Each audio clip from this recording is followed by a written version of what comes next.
আচ্ছা ভাবি, আপনি 4টে বাচ্চা নিয়েছেন কোন আক্কেলে? প্রথমটা নিছি স্বামী স্ত্রীর ভালোবাসা দেখানোর জন্য, আর দ্বিতীয়টা নিছি দুটি সন্তান যথেষ্ট তার জন্য। আর তৃতীয়টা আর চতুর্থটা নিছেন কিসের জন্য? 3 নাম্বারটা ভুলে হয়ে গেছে, আর 4 নাম্বারটা জোড়া মিলানোর জন্য। টুম্পা, আমি একটু বাইরে যাবো, আমার কাছে 1টা টাকাও নাই, আমার 2000 টাকা ধার দিবা? বউর কাছে টাকা ধার চাও? তোমার লজ্জা করে না? যাদেরকে ধার দিছো তাদের কাছে টাকা চাও। এই শালা সুধীর ভাই, তুই আমার টাকা দিচ্ছিস না কেন? আজকের ভিতর তুই আমার টাকা দিবি।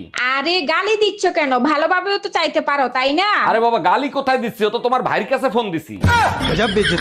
এই যে শুনছেন, জি ভাইয়া, কিছু বলবেন আপনি? আমি আপনার রূপের আগুনে জ্বলে পুড়ে ছাই হতে চাই। ও মাই গড, তাই নাকি? 100%। তাহলে ছাই হয়ে যান, সেই ছাই দিয়ে আমি থালা বাসন মাজবো। আচ্ছা ঠিক আছে। এই টুম্পা, কি হয়েছে? মন খারাপ কেন? কেউ কিছু বলছে নাকি? এই গরমে এত কষ্ট করে কাজ করি, আর তোমার মা আমারে উল্টা পুল্টা কথা বলে। শোনো, বেজ্জতি আর গরম কখনো গায়ে মাখাবা না। যত গায়ে মাখাবা তত বেশি লাগবে। অতএব টেনশন দিবা নিবা না। দারুণ আইডিয়া দিছো। আজকের থেকে তোর মারে এমন টেনশন দিব, হিট স্ট্রোক করে মারা যাবে। শোনো, এই গরম কোনোভাবেই সহ্য করতে পারতেছি না, কোনো বাহানা শুনতে চাই না, তুমি এসি লাগাও। এসি তো আমি সেই কবেই লাগাইতাম, তোমার জন্যই তো এসি লাগাইতে পারতেছি না। আমি তোমারে কবে এসি লাগাইতে বারণ করছি? আমি তো সবসময় এসি লাগাইতে বলি, তুমি তো সবসময় বাহানা করো। তুমি যখন ফ্যানের নিচে বসো, তোমার চুলগুলো এমন ভাবে ওরে মনে হয় জানি মাধুরী বসে আছে। বলো কি সত্যি মাধুরীর মতো লাগে? তাহলে থাক, আর এসি লাগাইতে হবে না।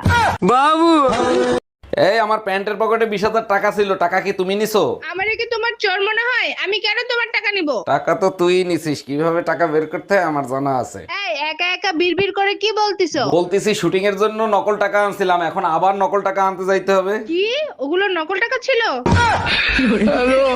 এই পাশের বাড়ির ভাই ভাবি প্রতিদিন ঝগড়া করে, ওনাদের সমস্যাটা কি তুমি কি কিছু জানো? শোনো, ঝগড়া করলে ভালোবাসা বাড়ে, যত বেশি ঝগড়া করবে তত ভালোবাসা মজবুত হবে। বলো কি, তাই নাকি? কিন্তু তুমি তো আমার সাথে ঝগড়া করো না, সরাসরি বেলুন দিয়ে পিটাও। আরে বোকা, আমাদের ভালোবাসা অনেক মজবুত। দেখো না, তোমাকে বেলুন দিয়ে পিটাই বেলুন ভাঙে না।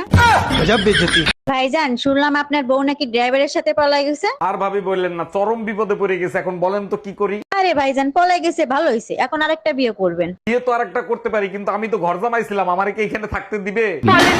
আর যদি কোনোদিন আমাকে বলতাসি না, দেখবি তো খবর আছে, এই ঝাঁটাই করে তোর মুখে মারবো যত সব। এই লোকটা শুধু এখানে দাঁড়িয়ে থাকে, কাজ খবর নেই, কাজ যাবে না কিছু না।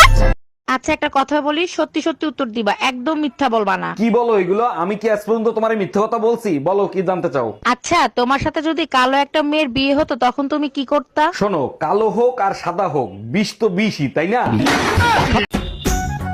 শোনো, আজকে তুমি 10 ভরি সোনার 4টে শাড়ি আমাকে এনে দেবে। আরে কি কথা বলছো? 10 ভরি সোনাই তোমার হবে?